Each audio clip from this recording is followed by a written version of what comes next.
वेळ दुपारी 1ची दहिवडी शहरातून सायरन वाजवत अचानक पोलीस धावू लागले। पाठोपाठ दुचाकीवर पोलिसांचा ताफाही आला आणि दहिवडकरांच्या चेहऱ्यावर प्रश्नात्मक भाव उमटले। मात्र या बाईक स्वारांच्या हातातील फलक पाहिले आणि बेटी बचाव बेटी पढावच्या जनजागृतीसाठी ही रॅली असल्याचं लक्षात येताच सर्वांचा जीव भांड्यात पडला। बेटी बचाव बेटी पढाव या योजनेला 10 वर्ष पूर्ण होत असल्यानं जिल्हा पोलीस अधीक्षक समीर शेख व अप्पर पोलीस अधीक्षक वैशाली कडूकर, उपविभागीय पोलीस अधिकारी अश्विनी शेंडगे यांच्या मार्गदर्शनाखाली दहिवडी पोलिसांकडून बाईक रॅली काढण्यात आली होती।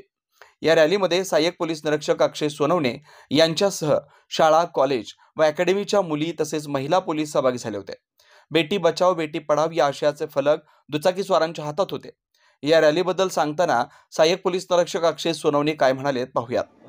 बेटी बचाओ बेटी पढाओ या योजनेला 10 वर्ष पूर्ण झाल्यानिमित्त सातारा जिल्ह्याचे पोलीस अधीक्षक आदरणीय श्री समीर शेख सर, अप्पर पोलीस अधीक्षक वैशाली कडूकर मॅडम, उपविभागीय पोलीस अधिकारी अश्विनी शेंडगे मॅडम यांच्या मार्गदर्शनाखाली आज रोजी दहिवडी पोलीस ठाण्यामध्ये दहिवडी पोलीस ठाण्यातील महिला पोलीस अंमलदार, त्याचबरोबर दहिवडी कॉलेज व इतर महाविद्यालयातील विद्यार्थिनी, त्याचबरोबर अकॅडमीच्या विद्यार्थिनी यांना सोबत घेऊन आज रोजी दहिवडी पोलीस ठाण्यात ही बाईक रॅलीचे आयोजन करण्यात आले होते। या बाईक रॅलीचे स्वरूप दहिवडी कॉलेज पासून ते बाजार पटांगण, त्यानंतर सिद्धनाथ मंदिर आणि पुन्हा दहिवडी कॉलेज दहिवडी अशा पद्धतीने ही बाईक रॅली आयोजित करण्यात आली होती।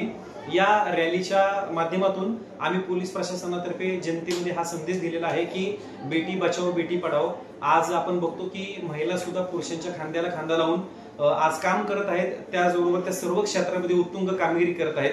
त्याचबरोबर महिला सुरक्षिततेच्या अनुषंगाने आज आम्ही या फ्लेक्स मार्फत त्याचबरोबर बोर्डांमार्फत आम्ही संदेश दिलेला आहे।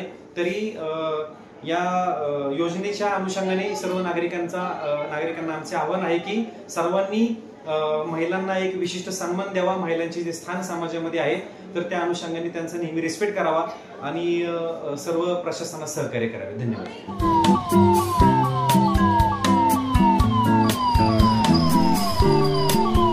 मानदेश आवाजसाठी प्रतिनिधी अप्पासू गायकवाड, दहिवडी।